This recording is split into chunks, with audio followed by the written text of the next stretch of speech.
कहानी की शुरुआत में हम एक रूसी लड़के से मिलते हैं जिसका नाम सेरियोजा है। वो अपनी माँ और भाई पीटर के साथ रूस के एक दूर दराज के गांव में रहता है। हम देखते हैं कि उसकी माँ और पीटर मछली पकड़ रहे हैं जबकि सेरियोजा झील के किनारे एक पेड़ पर बैठा है। वहां से वो बार बार अपनी माँ को आवाज लगाता है। माँ उसे चुप रहने को कहती है क्योंकि उसकी चिल्लाहट से मछली पकड़ने में दिक्कत हो रही है। अचानक सेरियोजा एक जर्मन हवाई जहाज को ऊपर से उड़ते हुए देखता है। दूसरा विश्व युद्ध चल रहा है और जर्मनी रूस पर हमला कर रहा है। एक जर्मन विमान आसमान में चक्कर लगा रहा है। सेरियोजा की मां जल्दी से उसके भाई पीटर को लेकर छिप जाती है और सेरियोजा को भी छिपने के लिए कहती है क्योंकि अगर जर्मनों ने उन्हें देख लिया तो वे उन्हें मार डालेंगे।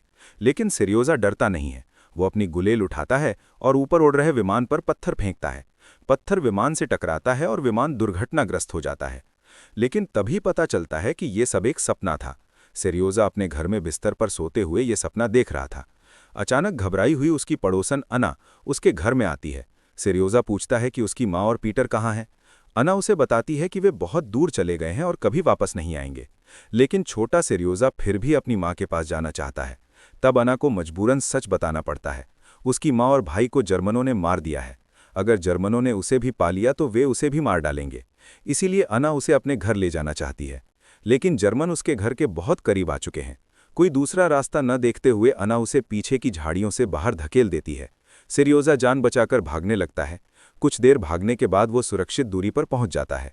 फिर पीछे मुड़कर देखता है तो पूरा गांव जल रहा है। जर्मनों ने उसके घर समेत पूरे गांव को जला दिया था। उस एक पल में छोटे सेरियोजा को लगा जैसे उसकी पूरी दुनिया उजड़ गई। फिर भी वो माँ को पुकारते हुए जंगल के अंदर भागता जाता है। लेकिन वो नहीं जानता कि उसकी माँ अब कभी नहीं लौटेगी। उसे ढूंढते ढूंढते वो जंगल में खो जाता है और वहीं एक रात बिताता है। अगली सुबह जब सेरियोजा जागता है तो उसे पानी की तलाश होती है। तभी वो कुछ जर्मन सैनिकों को आते देखता है और डर के मारे एक पेड़ के पीछे छिप जाता है। अब उसके छोटे से मन को समझ आ गया है कि अगर उन्होंने उसे देख लिया तो वे उसे मार डालेंगे। इसीलिए वो तब तक पेड़ के पीछे छिपा रहता है जब तक जर्मन वहां से चले नहीं जाते। लेकिन तभी एक और खतरा उसके सामने आ जाता है। एक जहरीला सांप धीरे धीरे उसकी तरफ बढ़ता है। ये देखकर वो बेहद डर जाता है, लेकिन मुंह से कोई आवाज नहीं निकालता। जब जर्मन चले जाते हैं तो वो जल्दी से पेड़ से नीचे उतरता है। इस तरह मौत के इतने करीब आकर भी वो बच निकलता है। नीचे उतरकर वो जर्मनों का फेंका हुआ खाने का एक टुकड़ा उठाता है। पिछली रात से उसने कुछ नहीं खाया था, इसीलिए उसी टुकड़े से वो अपनी भूख मिटाता है। फिर वो जंगल के अंदर वापस चलने लगता है। जंगल में कीचड़ और दलदल बेहद मुश्किल साबित होते हैं। अचानक पीछे से जोर जोर के धमाके सुनाई देते हैं। जर्मन जंगल के बहुत करीब से टैंक से गोले दाग रहे थे। चारों तरफ गोले गिर रहे थे। सेरियोजा को लगा कोई उसके पीछे है, इसीलिए उसने एक लाठी उठाकर उन्हें डराने की कोशिश की। थोड़ी देर के लिए गोलीबारी बंद हो गई और सेरियोजा जंगल में सोने चला गया। कुछ देर बाद उसी रास्ते से एक रूसी सैनिक गुजरा। सौभाग्य से उन्होंने जमीन पर पड़े सेरियोजा को देखा, उसे उठाया और अपने साथ ले गए। वे उसे अपने शिविर में ले आए। उसके शरीर पर अभी भी कई छोटी छोटी चोटें थीं। टुकड़ी के कमांडर को इतने छोटे बच्चे को युद्ध की इन भयावह परिस्थितियों में देखकर बेहद दुख हुआ। कमांडर ने तुरंत अपने सैनिकों को सेरियोजा की देखभाल करने का आदेश दिया। फिर वो खुद सेरियोजा से मिला। जब उसने नाम पूछा तो सेरियोजा ने बताया। कमांडर ने अपना परिचय निकोलस सराय के रूप में दिया। उसने पूछा कि अब उसका परिवार कहाँ है। सेरियोजा अपनी माँ और भाई का नाम लेते लेते रो पड़ा। कमांडर ने उसे हिम्मत दी और उसे चुप कराने की कोशिश की। इसके बाद सभी ने भूखे सेरियोजा के खाने का इंतजाम किया। फिर उसे अस्पताल ले जाया गया, जहां काट्या नाम की एक नर्स ने उसकी देखभाल की। उनकी बातचीत से दोनों के बीच बहुत गहरा रिश्ता बन गया। काट्या से सेरियोजा को पता चला कि कमांडर एक युद्ध नायक है। उसे अपनी बहादुरी के लिए एक बैज और एक खास पिस्तौल मिली थी। इससे सेरियोजा के मन में बड़े होकर खुद भी कमांडर बनने की इच्छा जाग उठी। इसी बीच कमांडर और उसके सैनिक शिविर के बाहर बैठकर बातें कर रहे थे। अचानक जर्मनों ने उन पर हमला कर दिया। कमांडर की अगुवाई में रूसी सैनिकों ने उन्हें खदेड़ दिया। थोड़ी देर की मुठभेड़ के बाद जर्मन पीछे हट गए। कई रूसी सैनिक इस लड़ाई में घायल हुए और उन्हें तुरंत अस्पताल पहुंचाया गया। इस हमले में कमांडर भी घायल हो गया। अस्पताल में इलाज के बाद वो सेरियोजा से मिलने आया। बातों बातों में सेरियोजा ने वो खास पिस्तौल देखने की इच्छा जताई। कमांडर ने उसे पिस्तौल दिखाई और उसे हाथ में थामते ही सेरियोजा में एक नया जोश भर गया। सैनिक बनने की उसकी चाहत और भी तेज हो गई। कमांडर ने उसके साथ कुछ वक्त बिताया और फिर अपनी ड्यूटी पर वापस चला गया। अस्पताल से निकलते ही काट्या उसके सामने आ गई। काट्या ने अनुरोध किया कि सेरियोजा को उनके साथ रहने दिया जाए क्योंकि उन सभी को उससे लगाव हो गया था। कोई भी उसे अकेला नहीं छोड़ना चाहता था। इधर कमांडर सेरियोजा को अनाथालय भेजने पर विचार कर रहा था क्योंकि उसका कोई भी परिजन जीवित नहीं था। अलावा अजीज युद्ध के दौरान उसे शिविर में रखना बेहद खतरनाक था। इसीलिए कमांडर को लगा कि अनाथालय उसके लिए सबसे सुरक्षित जगह है। लेकिन काटिया ने जोर दिया कि वो सेरियोजा की देखभाल कर सकती है। फिर भी कमांडर सुरक्षा को लेकर अपने फैसले पर अड़ा रहा। इससे काटिया बहुत उदास हो गई। उसने एक दोस्त से कहा कि वो सेरियोजा को कभी नहीं भूलेगी। सेरियोजा ने न केवल काटिया से बल्कि दूसरे सैनिकों से भी गहरी दोस्ती कर ली थी। एक सैनिक ने उसे दूरबीन उपहार में दी। एक अन्य सैनिक ने काटिया की तरह कमांडर से कहा कि उसे इस मामले पर फिर से सोचना चाहिए, क्योंकि शिविर के सभी सैनिकों ने अपनी पत्नियां और बच्चे घर पर छोड़े हुए हैं और सेरियोजा उनके लिए बच्चे जैसा बन गया है। अगर उसे भेज दिया गया तो सैनिकों का हौसला टूट सकता है। ये सुनकर कमांडर को असली बात समझ आ गई। इसीलिए सेरियोजा को भेजने का फैसला उसके लिए भी मुश्किल था, लेकिन युद्ध की परिस्थितियों को देखते हुए उसे शिविर में रखना असुरक्षित था, क्योंकि ये अनिश्चित था कि जर्मन किस दिशा से हमला करेंगे और किसी भी वक्त अचानक हमला हो सकता था। उस दिन कमांडर ने अपने सैनिकों के साथ एक जर्मन हमले का सामना किया।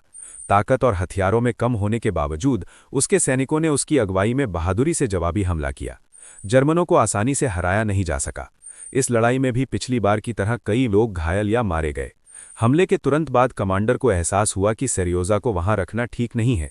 इसीलिए उसने उसे अनाथालय भेजने के लिए जल्दी से एक पत्र लिखा। अगले दिन सेरियोजा को लेने के लिए लोग आए।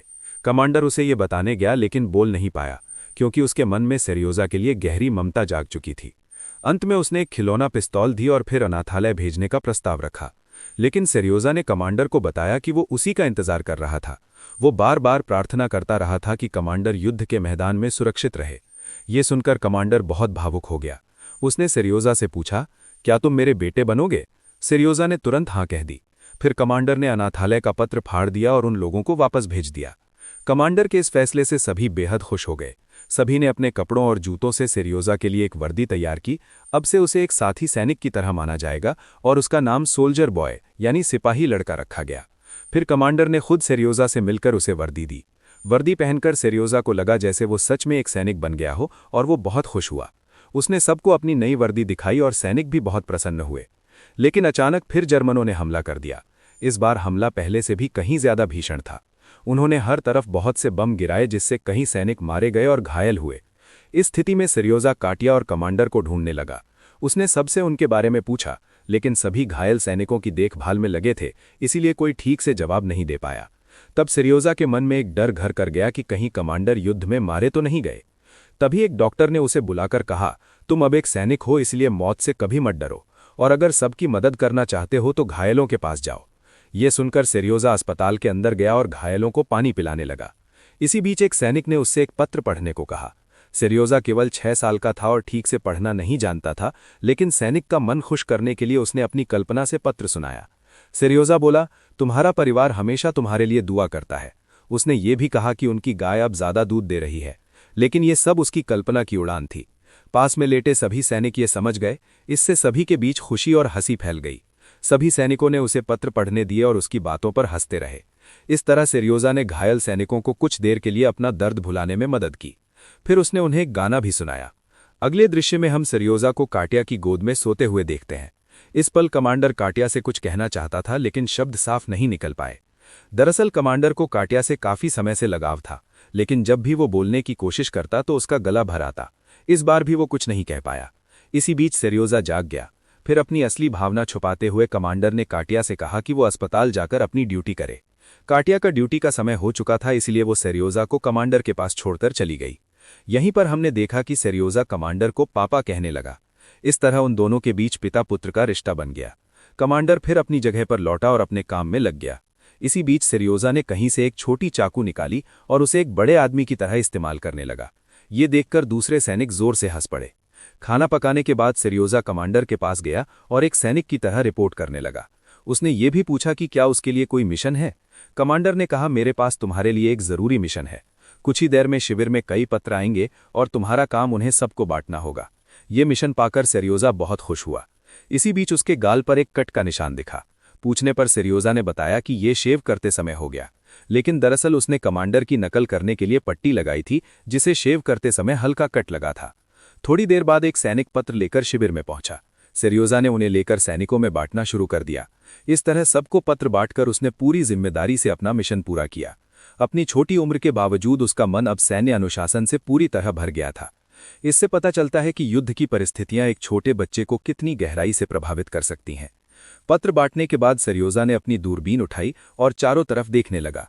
अचानक उसे शिविर से थोड़ी दूर घास के एक झुरमुट में कुछ दिखा। ध्यान से देखने पर उसे घास में एक पैर हल्का हल्का हिलता नजर आया। लगा जैसे कोई घास में छिपा है। सेरियोजा तुरंत शिविर में वापस गया और सबको ये बात बताई। पहले सभी ने सोचा कि वो बना रहा है, लेकिन सेरियोजा ने जोर दिया कि जो उसने देखा वो सच है। सैनिकों ने ध्यान दिया और जांच के लिए गए। सेरियोजा ने 3 सैनिकों आंद्रे, जारा और वाना को रास्ता दिखाया। सभी चुपचाप और सावधानी से घास के झुरमुट के पास पहुंचे। आंद्रे जारा के साथ आगे बढ़ा और वाना ने पीछे से मोर्चा संभाला। फिर उन्होंने घास के एक ढेर के पास सूखी घास जलाकर धुआं करने लगे। धुएं को बर्दाश्त न कर पाने पर एक सैनिक घास से बाहर निकल आया। रूसी सैनिक ये जानकर चौंक गए कि वो एक जर्मन जासूस था और उन्होंने तुरंत उसे गिरफ्तार कर लिया। इस तरह सेरियोजा की बहादुरी से वे जर्मनों की साजिश से बच गए। ये खबर पूरे शिविर में फैल